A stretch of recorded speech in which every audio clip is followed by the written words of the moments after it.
అవునమ్మా, అదే నేను అడగాలనుకుంటున్నాను. నేను అసలు ఇప్పుడు కూడా అది కమ్యూనిస్టులే కావచ్చు, లేక మనుషుల్ని ప్రేమించే వాళ్ళు, దేశాన్ని ప్రేమించే వాళ్ళు, లేక అభ్యుదయాన్ని ప్రేమించే వాళ్ళు ఎవరైనా కావచ్చు, వాళ్ళు మతము దేవుడికి ఆపాదించబడినటువంటి పండుగలు, ప్రజల్ని విడదీస్తున్నటువంటి విద్వేషాలు పేస్తున్నటువంటి పండుగలకు ప్రత్యామ్నాయంగా ఏం చేస్తే బాగుంటది అంటారు మీరు? ఇప్పుడు ఆల్రెడీ మోడల్స్ ఉన్నాయి. ఎలా? మనం ఇప్పుడు దాన్ని మర్చిపోయినాం. నేను చెప్తున్నా, నిజాం వ్యతిరేక పోరాటంలో వాళ్ళు 2 పోరాటాలు చేశారు. ఒకటి పండుగలు, ఇప్పుడు బతుకమ్మ ఉంది. ఈ బతుకమ్మ కొంతమంది పెద్దలు, దొరలు, లేకపోతే బ్రాహ్మణులు, ఇల్లు పడుచులు కోమటి వరకు ఆడుకునేవాళ్ళు. దాన్ని మొత్తం అందరికీ సామూహికంగా చేశారు. బతుకమ్మ చుట్టుకాముడు కింద అయిందప్పుడు. ఓకే, ఎందుకనంటే ఇది సామూహికత. దళితులని రానివ్వకూడదు అనే దాని నుంచి పండగలన్నిట్లో, అంటే ఈ పంటల పండగలన్నిట్లో ఇంటర్వెన్షన్స్ చేసి ఆనాడు సంఘం పేరు మీద, సంఘం తరఫున సహపంతి భోజనాలు, సంఘం తరఫున కలిసి బతుకమ్మలాటాలు, సంఘం తరఫున మొత్తం కులాలన్నింటినీ కలపటాలు, ఒక సంఘంగా ముందుకెళ్ళాలి అంటే వాళ్ళు పండగల్ని తిరస్కరించారు. ఆ పండుగల్లో పాల్గొంటూ ప్రజలందరినీ, ఏ పండగల్లో పాల్గొన్నారు?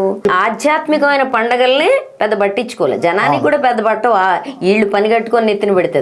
అందుకని ఇప్పుడు రాముడు పుట్టినరోజు, రాముడు పెళ్లి రోజు, శివుడు పెళ్లి రోజు నాకేం ఇంట్రెస్ట్ అండి? నాకు తినటానికి ఏమొస్తుంది? ఈ ఆధ్యాత్మిక పండుగలు ఎవరికి ఇంట్రెస్ట్? తిని కూర్చునే జాతికి ఇంట్రెస్ట్. మిగిలిన వాళ్ళకేంటి? నేను ఒళ్ళొంచి కష్టపడ్డానా? ఆ ఒళ్ళొంచి కష్టపడింది ఇంత ఫలితం వచ్చిందా?